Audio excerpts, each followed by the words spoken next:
हम जानते हैं कि पूरा प्लांट जो है उसका स्टार्ट होता है एक सिंगल सेल जाइगोट से। इसका मतलब कि जाइगोट पहले डिवाइड करके बहुत सारी सेल्स बनाएगा और फिर ये सेल्स जो है फिर ये अलग अलग पार्ट्स में प्लांट के बढ़ती हैं।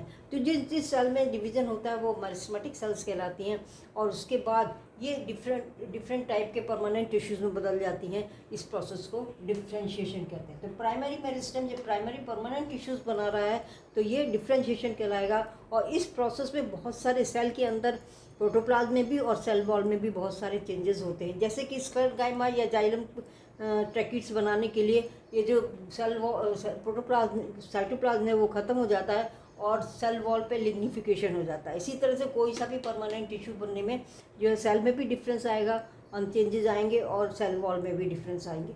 उसके बाद क्या होता है कि स्पेशल कंडीशन में क्या होता है कि परमानेंट टिश्यू जो बन गए हैं वो फिर से मेरिस्टेमेटिक हो जाते हैं। तो ये प्राइमरी जो परमानेंट टिश्यू बने हैं फिर से ये मेरिस्टेम मतलब ये इनमें डिवीज़न की कैपेसिटी आ जाती है। इसको हम कहते हैं डी डिफ्रेंशिएशन। जैसे हम जानते हैं डाइकोट स्टेम में फेसिकुलर कैम्बियम तो पहले से बंडल में होता है, लेकिन जब सेकेंडरी ग्रोथ होनी होती है तो इन बंडल के बीच में जो मेडुलरी रेज हैं उनकी कुछ सेल्स क्या हो जाती हैं, मेरिस्टेमेटिक हो जाती हैं। इसको कहते हैं डी डिफ्रेंशिएशन।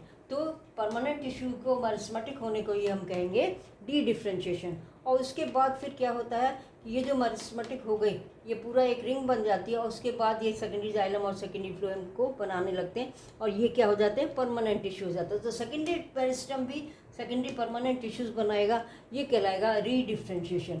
तो मेरिस्टेम से परमानेंट टिश्यू ये हो गया डिफ्रेंशिएशन, फिर परमानेंट से मेरिस्टेमेटिक टिश्यू ये हो गया डी डिफ्रेंशिएशन और फिर मेरिस्टेम से परमानेंट टिश्यू ये हो गया री डिफ्रेंशिएशन।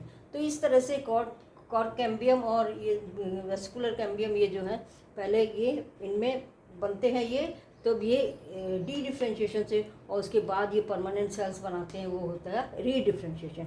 इसी तरह से ट्यूमर के केस में हम जानते हैं कि जो हमारी परमानेंट सेल्स हैं किसी बॉडी के किसी पार्ट की, उनमें डिवीज़न की अनकंट्रोल्ड डिवीज़न होने लगता है और ये जो है क्या होती है, मेरिस्टेमेटिक हो गई। इसका मतलब इसमें डी डिफ्रेंशिएशन हो गया और ये बहुत सारी सेल्स बना देती हैं जो कि एक गांठ या ट्यूमर के फॉर्म में आ जाता है।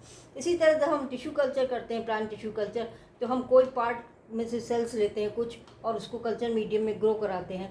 तो ये परमानेंट टिश्यू था, लेकिन अब क्या होगा, ये मेरिस्टेमेटिक हो जाएगा, मतलब डी डिफ्रेंशिएशन इसमें हो जाता है और उसके बाद ये बहुत सारी सेल्स बनाते हैं। फिर जब ऑर्गन बनते हैं, डिफरेंट लीव्स वगैरह, प्लांटेड बनता है पूरा, तब ये क्या होता है, री डिफ्रेंशिएशन। तो इस तरह से डी डिफ्रेंशिएशन और री डिफ्रेंशिएशन ये जो है प्लांट की ग्रोथ के लिए बहुत ज़रूरी होता है।